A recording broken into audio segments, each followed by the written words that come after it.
Hi everyone, this is Monica Bedi on JEE1 channel and JEE advance की PYQ series में आज हम लोग करने वाले हैं बायोमोलिक्यूल्स के PYQs एंड हम आगे बढ़ेंगे without wasting time. But I will sincerely request you all कि अगर तुमने अपने मोबाइल पे या लैपटॉप पे अभी तक JEE1 एप्लीकेशन को डाउनलोड नहीं किया है तो जल्दी से कर लो, क्योंकि अगर आप एक ट्रू JEE एस्पिरेंट हो तो JEE1 एप्लीकेशन पे आपके लिए बहुत कुछ है। तो चलिए आगे बढ़ते हैं। हम सबसे पहले हम JEE एडवांस 2024 का PYQ करेंगे। देखिए इसके अंदर क्या पूछा है, अ double strand DNA, one strand is given below. ठीक है, the amount of energy required to split the double strand DNA into two single strands। Basically जो DNA का स्ट्रक्चर होता है दैट इज डबल स्ट्रैंडेड। कह रहा है कि अगर आपको उसको फाड़ना पड़े, मतलब कि अपन जैसे किसी चीज को दो पार्ट्स में छील देते हैं या ब्रेक कर देते हैं, तो कह रहा है कि अगर आपको स्प्लिट करना पड़े उस डबल स्ट्रैंडेड DNA को टू सिंगल स्ट्रैंड्स में, तो उसके लिए इस वाले स्ट्रैंड के हिसाब से एनर्जी कितनी होगी। मीनवाइल इसने एक डेटा भी प्रोवाइड किया है कि यदि AT बेस पेयर का किलो कैलोरीज पर मोल में 1.0 है और CG बेस पेयर का 1.5 किलो कैलोरी पर मोल है, ठीक है, AU बेस पेयर का 1.25 किलो कैलोरी पर मोल है, तो आपको बेसिकली सिंगल स्ट्रैंड करने में, स्प्लिटिंग करने में जो एनर्जी चाहिए वो आपको निकालनी थी। अब इसमें बायोमोलिक्यूल्स की कोई खास नॉलेज की रिक्वायरमेंट थी नहीं वैसे इस क्वेश्चन में, सिर्फ इतनी सी चीज आपको रिक्वायर्ड थी कि आपका जो AT है वो डबल बॉन्ड बनता है और जो CG है वो ट्रिपल बॉन्ड बनता है। बस इतना अगर आपको पता है, आप ये क्वेश्चन बिल्कुल जिसे कहते हैं ना कॉमन सेंस से ही कर लोगे। तो चलो इस क्वेश्चन को हम स्टार्ट कर लेते हैं। देखो यहाँ ये कह रहा है कि AT में 1 किलो कैलोरी लगता है, बट A और T के एक बॉन्ड को तोड़ने के हिसाब से डेटा दे रहा है वो 1 किलो कैलोरी पर मोल। हमें कितने बॉन्ड तोड़ने हैं? 2। इसका मतलब डबल बॉन्ड तोड़ने में कितना लगेगा? 2 किलो कैलोरी पर मोल। ठीक है, 2 किलो कैलोरी पर मोल। सिमिलरली वो जो G और C के बीच में सिंगल बॉन्ड तोड़ने का 1.5 दे रहा है, तो जाहिर सी बात है यहाँ ट्रिपल बॉन्ड है, ट्रिपल बॉन्ड के लिए लगेगा 4.5 किलो कैलोरी पर मोल। ठीक है, अब क्या करना है हमको, इधर हमको जो स्ट्रैंड दिया हुआ है इसमें हम गिन लेते हैं टोटल 80 बॉन्ड्स, है ना, ये हम गिन लेते हैं। अब टोटल 80 बॉन्ड्स हम गिनेंगे, तो चलिए यहां से गिनना शुरू हम करते हैं। A T A T A A T कितने हो गए? 1 2 3 4 5 6 7 7। तो टोटल 80 बॉन्ड्स कितने हैं? 7 है। So energy required is equals to 7 into 2 यानी कि 14 किलो कैलोरी। मतलब जितने भी 80 बॉन्ड्स हैं उनको स्प्लिट करने में 14 किलो कैलोरीज चाहिए होगी। टोटल CG बॉन्ड्स कितने हैं वो भी हम देख लेते हैं कि टोटल CG बॉन्ड्स कितने हैं। बेटा टोटल CG बॉन्ड से मैं गोला लगा देती हूँ, 1 2 3 4 5 और 6 है। तो यहाँ पे 6 है। सो एनर्जी रिक्वायर्ड कितनी चाहिए होगी? 6 को आप मल्टीप्लाई करोगे किससे? 4.5 से, तो ये हो जाएगा आपका 27 हो जाएगा किलो कैलोरी। ठीक है, 6 को 4.5 से 6 4 जा 24 होता है और 0.5 को फिर से 6 से करोगे तो 3 किलो कैलोरीज और आ जाएगा, टोटल 27। अब आपने क्या कर देना, टोटल एनर्जी रिक्वायर्ड आपसे पूछा गया है कि amount of energy required to split the double stranded DNA into two single strands. So total energy required इसको ऐड कर दो, ये हो जाएगी 27 37 38 39 40 41 kilo calories is the answer है आपका 41। बड़ा सिंपल क्वेश्चन था, आप भी समझ रहे होंगे कि इसमें आपको कोई ज्यादा इन्फॉर्मेशन की जरूरत नहीं थी, सिर्फ आपको A और T के बीच में डबल बॉन्ड होता है, C और G के बीच में ट्रिपल बॉन्ड होता है, इतने की जरूरत थी। तो इसलिए ये जो चैप्टर होता है ना बायोमोलिक्यूल, इनके क्वेश्चन को एक बार पढ़ लेना चाहिए, क्योंकि कई बार हम सिर्फ सवाल का चैप्टर देखकर ही छोड़ देते हैं कि यार ये तो अपन का बस का नहीं है ना। ऐसा नहीं होता, कॉमन सेंस से भी ये क्वेश्चन हो जाते हैं। चलिए अगले क्वेश्चन पे चलते हैं जो कि JEE एडवांस 2023 का है। इस सवाल में क्या पूछा गया है, a disaccharide X can not be oxidised by bromine water. कह रहे हैं a disaccharide X can not be oxidised by bromine water, the acid hydrolysis of X leads to laevorotatory solution. ये डाइसैकेराइड कौन है? अब जो डाइसैकेराइड्स आप सबसे ज्यादा कॉमनली पढ़ते हो वो होते हैं सुक्रोज, माल्टोज, लैक्टोज। ठीक है, यही वाले आप पढ़ते हो। लेकिन क्वेश्चन को देखकर हमारा दिमाग अपने आप इस तरफ जा रहा है कि शायद ये सुक्रोज है, क्योंकि सुक्रोज एक नॉन रिड्यूसिंग शुगर होती है। सुक्रोज की ग्लाइकोसिडिक लिंकेज ग्लू ग्लूकोज के फर्स्ट कार्बन और फ्रक्टोज के सेकंड कार्बन के बीच में बनती है, जिसकी वजह से वो रिड्यूसिंग नहीं रहती और इसीलिए वो ब्रोमीन वाटर जो है उसको ऑक्सीडाइज नहीं कर सकती। अदरवाइज जो माल्टोज लैक्टोज होते हैं वो रिड्यूसिंग शुगर्स होते हैं, ठीक है, वो ऑक्सीडाइज कर सकते हैं। The acid hydrolysis of X leads to laevo rotatory. अब ये बात और भी पक्की हो जाती है कि यार लीवो रोटेटरी तो सुक्रोज को इन्वर्ट शुगर कहा ही इसलिए जाता है क्योंकि वो जो है उसका बेसिकली एसिड हाइड्रोलिसिस जब हम करते हैं तो वो खुद डेक्स्ट्रो होता है लेकिन लीवो रोटेटरी प्रोडक्ट में कन्वर्ट हो जाता है, इसलिए हम उसको इन्वर्ट शुगर कहते हैं। तो काफी हद तक ये बात पक्की हो चुकी है सुक्रोज है। अब कुछ नहीं करना, आपको इन चारों में से सुक्रोज का स्ट्रक्चर तलाशना है, ठीक है। अब ये दोनों तो सुक्रोज के स्ट्रक्चर्स वैसे भी नहीं हो सकते क्योंकि sucrose basically glucose and fructose का डाइसैकेराइड है, जिसमें से फ्रक्टोज जो है वो 5 मेंबर्ड रिंग होती है क्योंकि वो फ्रक्टोफ्यूरिनोज कहलाती है हेमीएस्टल रिंग फ्रक्टोज की, जबकि यहाँ पे दोनों ही मोनोसैकेराइड रिंग्स जो हैं वो 6 मेंबर्ड है। तो ये तो बिल्कुल भी आपका आंसर नहीं हो सकता। यदि आपको कंफ्यूजन इन दोनों के बीच में है तो आपको बस ये ध्यान रखना है कि इन दोनों में से वो वाला स्ट्रक्चर आपका आंसर होगा जिसमें ग्लूकोज का कार्बन नंबर 1 और फ्रक्टोज का कार्बन नंबर 2 के बीच में ग्लाइकोसिडिक लिंकेज हो। तो क्लियरली आपका आंसर यहाँ ए है। लेकिन फिर भी मैं यहाँ पे क्या कर रही हूँ, मैं यहाँ पे स्निप लगाया मैंने एनसीईआरटी का, सो दैट आपके लिए और इजी हो जाए। सुक्रोज डेक्स्ट्रो रोटेटरी होता है लेकिन हाइड्रोलिसिस के बाद ये dextro rotatory glucose and laevo rotatory fructose देता है क्योंकि फ्रक्टोज की laevo rotation dextro rotation of glucose से ज्यादा होती है, इसलिए as a whole mixture laevo rotatory हो जाता है प्रोडक्ट मिक्सचर और हम इसको इन्वर्ट शुगर कहते हैं। यहाँ देखिए acid hydrolysis of X leads to laevo rotatory solution, बिल्कुल एनसीईआरटी का मैचिंग है, ठीक है। और उसके अलावा आप ये भी देख सकते हैं कि कैसे स्ट्रक्चर के अंदर आपका जो अल्फा डी ग्लूकोज यूनिट और बीटा डी फ्रक्टोज यूनिट के 1 और 2 के बीच में ग्लाइकोसिडिक लिंकेज प्रोड्यूस हुई है। जैसे ही आप कंफर्म होते हैं कि ये सुक्रोज है तो फिर तो आपको सिर्फ स्ट्रक्चर आइडेंटिफिकेशन करना होता है, तो आप हूबहू देख सकते हैं ये स्ट्रक्चर किससे मैच होता है, ए से। तो आपका जो आंसर हो जाएगा इस वाले सवाल का वो हो जाएगा ए, ठीक है। चलिए अगला सवाल लेते हैं जो जेईई एडवांस 2022 का है, जिसमें पूछा गया है treatment of D glucose with aqueous NaOH results in the mixture of monosaccharides which are। अब डी ग्लूकोज बेटा, जब डी ग्लूकोज का ट्रीटमेंट हम aqueous NaOH के साथ करवाते हैं, डी ग्लूकोज का ट्रीटमेंट जब हम aqueous NaOH के साथ करवाते हैं तो मोनोसैकेराइड्स मिलते हैं। अब आपने एल बाई रीअरेंजमेंट, जिसको लोबरी डी रीअरेंजमेंट भी बोला जाता है, इसके बारे में आपने जरूर सुना होगा। अब ये वाला जो रीअरेंजमेंट है इसमें आपको ये ध्यान रखना होता है कि किस किस के क्या क्या प्रोडक्ट्स होते हैं, ठीक है। तो सबसे पहले तो हम डी ग्लूकोज का ट्रीटमेंट करवाएंगे aqueous NaOH से, तो मैं स्ट्रक्चर बना देती हूँ। यहाँ ऊपर टॉप पे CHO होता है, देन देयर आर बीच में 4 कार्बन एटम्स होते हैं और फिर यहाँ पे CH2OH होता है, ठीक है।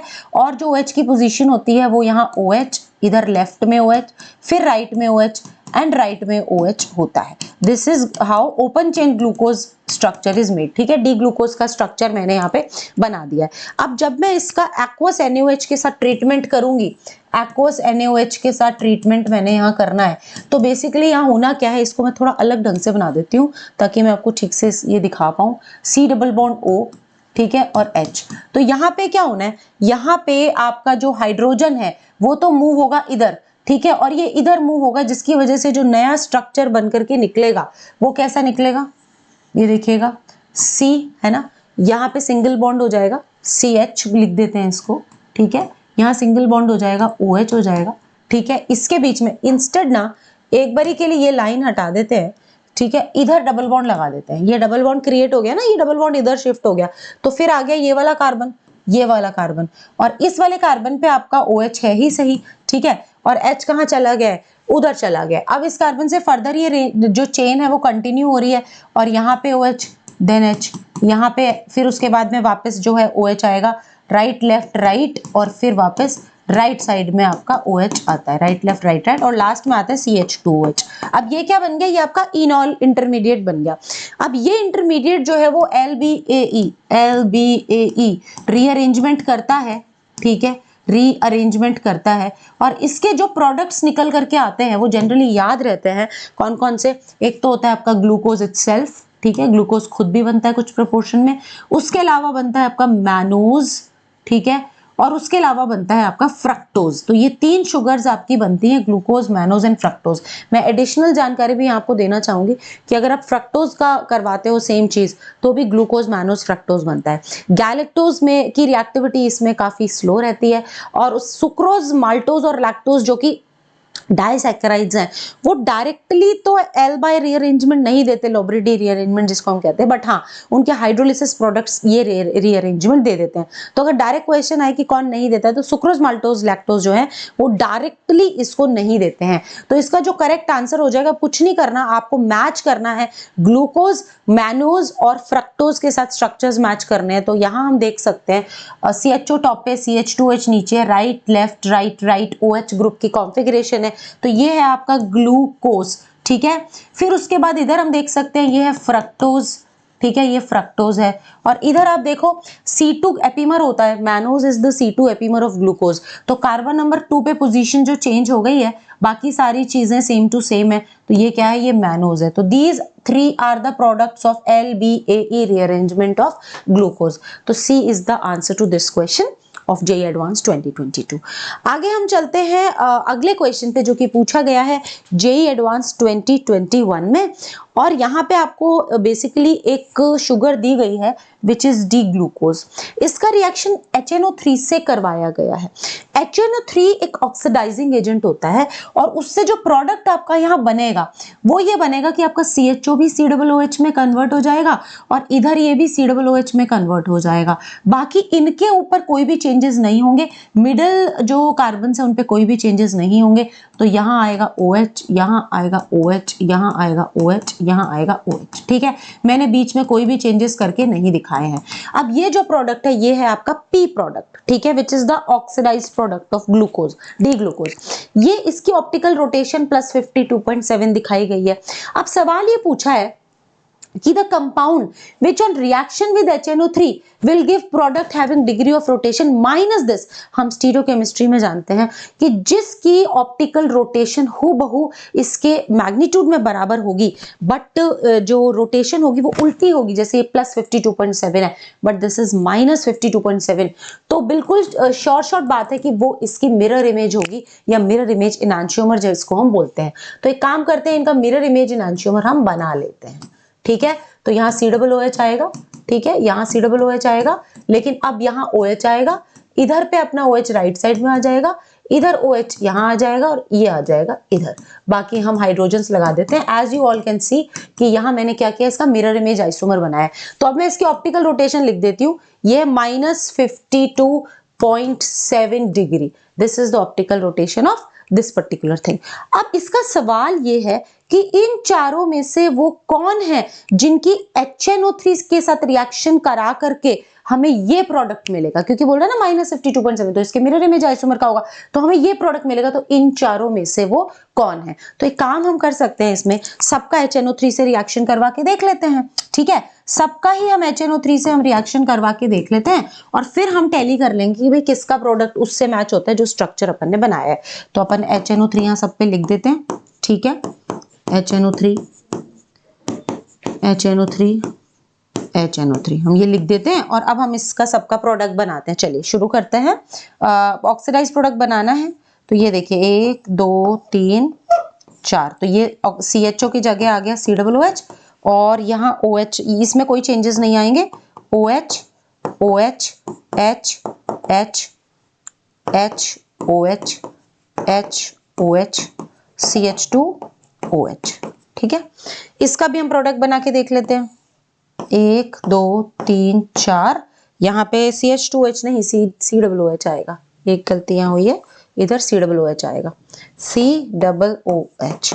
इधर भी आएगा अपना COOH, ठीक है। और मिडिल वाला नहीं छिड़ेगा, एज इट इज आएगा OH OH, इधर राइट में OH आएगा, और यहाँ पे लेफ्ट में OH आएगा, बाकी यहाँ H आएंगे, ठीक है। इसका भी हम प्रोडक्ट बना के देख लेते हैं।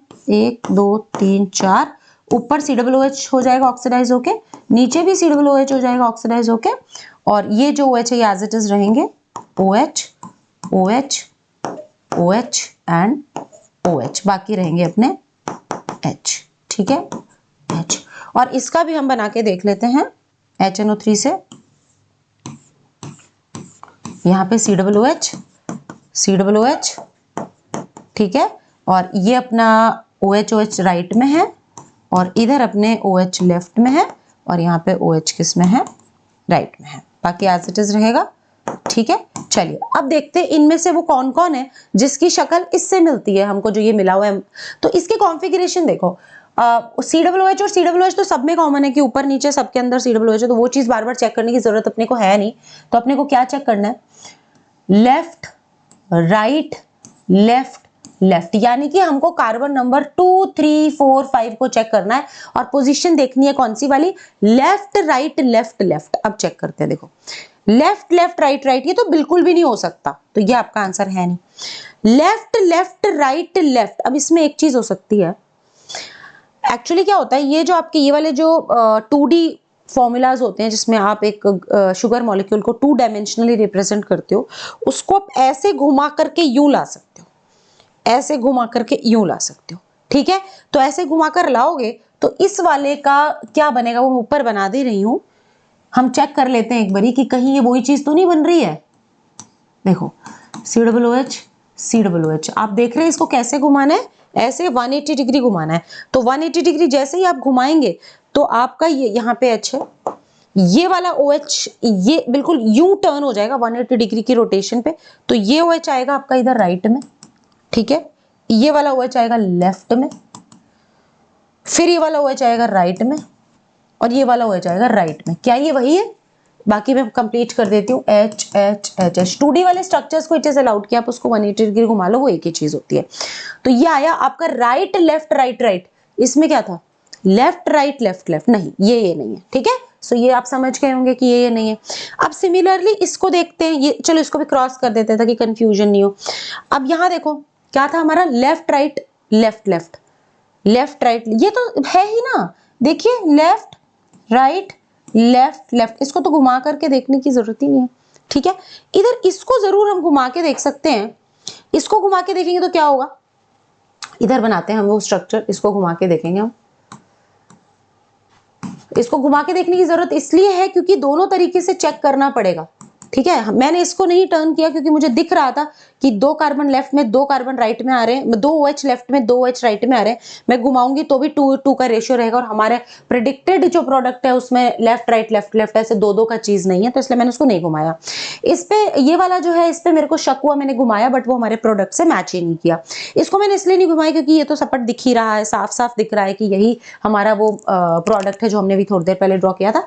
इसको मैं घुमा के देखूंगी, जैसे मैं इसको 180 डिग्री पे टर्न करूंगी तो ये जो आपका राइट वाला OH है, यू टर्न करूंगी, ठीक है, तो ये इधर आ जाएगा OH, ठीक है, और फिर ये वाला OH आ जाएगा इधर और ये वाला OH आ जाएगा वापस इधर और ये आ जाएगा इधर, ठीक है। एक बार देख लीजिए कि जैसे हम इसको ऐसे टर्न कर रहे हैं तो ये OH तो आ जाएगा आपका लेफ्ट में, एक बार लेफ्ट राइट, ये बिल्कुल आ गया, बिल्कुल वही चीज निकल करके आ गई है, ठीक है। थोड़ा सा इसमें विजुअलाइजेशन की जरूरत है, लेफ्ट राइट लेफ्ट लेफ्ट, देखिए बिल्कुल वही चीज निकल करके आई है, तो इसलिए डी भी हमारा आंसर है। मैं एक बार फिर से रिपीट कर देती हूँ, इसके ऑक्सीडेशन करने पे जो हमको प्रोडक्ट आ रहा है, मिल रहा है, उसको मैंने 180 डिग्री रोटेट किया है, रोटेट 180 डिग्री। तो जब आप 180 डिग्री रोटेट करेंगे you will get the same product. और इधर इसको भी मैंने रोटेट किया but the product is not the same which we are asking for, rotate 180 degree, ठीक है। तो ये हमारा ये आ नहीं रहा, ये वो नहीं है, इसलिए बी आंसर नहीं। तो correct answer to this question is C and D, ठीक है। चलिए अब हम आगे बढ़ते हैं। ये क्वेश्चन है जेईई एडवांस 2020 का बायोमोलिक्यूल्स में से। इसमें पूछा गया the structure of a peptide is given below. आपके सामने एक पेप्टाइड दिया गया, उसका स्ट्रक्चर दिया गया। If the absolute values of net charge on the peptide at pH2, अब देखिएगा अगर आपको pH2 दिया है तो pH2 का मतलब है highly acidic medium, highly acidic medium, pH2 का मतलब है हाईली एसिडिक मीडियम, ठीक है, हाईली एसिडिक मीडियम। अब हाईली एसिडिक मीडियम में क्या होगा, जितने भी आपके ये NH2 यानी कि बेसिक ग्रुप्स हैं वो प्रोटोनेट हो जाएंगे। तो हाईली एसिडिक मीडियम में ये प्रोटोनेट होकर के NH3+ बन जाएगा, ठीक है, और ये भी प्रोटोनेट होकर के NH3+ बन जाएगा। इसका मतलब जो चार्ज आएगा, चार्ज क्या है, +2 है बट आपको मॉड देना है, तो Z1 की जो वैल्यू है वो कितनी है आपकी, Z1 की वैल्यू है 2, Z1 की जो वैल्यू निकल करके आ रही है, क्योंकि आपको मॉड बोला गया है तो ये वैल्यू कितनी निकल करके आ रही है, 2 निकल करके आ रही है। सिमिलरली pH 6, अब मैं pH 6 की बात करूं तो ये जो है ऑलमोस्ट न्यूट्रल है, तो ऑलमोस्ट न्यूट्रल जो होगा उसके अंदर कुछ भी इस तरीके की चार्ज स्पीशीज नहीं आएंगी। और अगर सिमिलरली मैं किसकी बात करूं, हाईली बेसिक मीडियम की, कौन से वाले में, ये देखिएगा pH फिर 11 दे रखा है, 3 pH दे रखे हैं और उस पर आपको चार्जेस निकालने हैं। तो जब आपको pH 11 दे रखा है, ठीक है, तो ये क्या है, highly basic medium, highly basic medium. अब हाईली बेसिक मीडियम में क्या होगा, जितने भी आपके एसिडिक ग्रुप्स हैं वो डीप्रोटोनेट हो जाएंगे, यानी कि यहाँ से हट जाएगा, ये माइनस का चार्ज आ जाएगा, ये भी हट जाएगा, माइनस आ जाएगा, और ये भी हट जाएगा, माइनस आ जाएगा। तो आपका जो चार्ज डेवलप होगा वो आपके Z3 होगा और मॉड में क्या होएगा, वो 3, जबकि Z2 की वैल्यू होगी 0। अब आपको क्या करना है, इन तीनों का सम निकालना है। तो Z1 plus Z2 plus Z3 will be equal to 2 plus 0 plus 3, तो आंसर हो जाएगा 5। तो it was also easy question, J advance का ये सवाल का आंसर है 5। With that I would like to end this video, but मैं तुम्हें ये बताऊंगी बेटा कि एक यूनिवर्सल पास करके एक अमेजिंग चीज है, आप जिस भी ईयर को टारगेट कर रहे हो, जब तक आपका जेई एडवांस का एग्जाम नहीं होता तब तक की पूरी जिम्मेदारी हम लोगों की हो जाती है। हर एक लर्निंग से रिलेटेड, रिवीजन से रिलेटेड एंड टेस्टिंग से रिलेटेड जो जो कोर्सेज या बैचेस हम लॉन्च करते हैं, आपको उनकी बिल्कुल एक्सेस मिलती है if you have the universal pass till your exam date for your target year. लेकिन यदि आप एक ड्रॉपर हैं तो आप इन्फिनिटी बैच को एनरोल कर सकते हैं, जिसमें प्रॉपर सारी classes, proper test series, mentorship sessions, उसके अलावा बहुत सारा practice material in the form of DPPs, mains level as well as advance level, and साथ ही में उनके video solution recorded by us, so that if you get any doubt you can immediately see the video solution and resolve your doubt.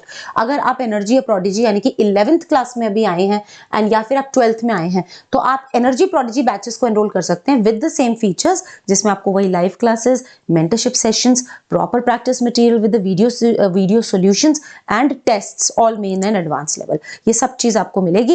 And मेरे को लगता है कि आपकी प्रिपरेशन में बहुत बेनिफिट होगा इन बैचेस को एनरोल करने से, एंड डेफिनेटली इनको एनरोल कीजिए and see you in the next video.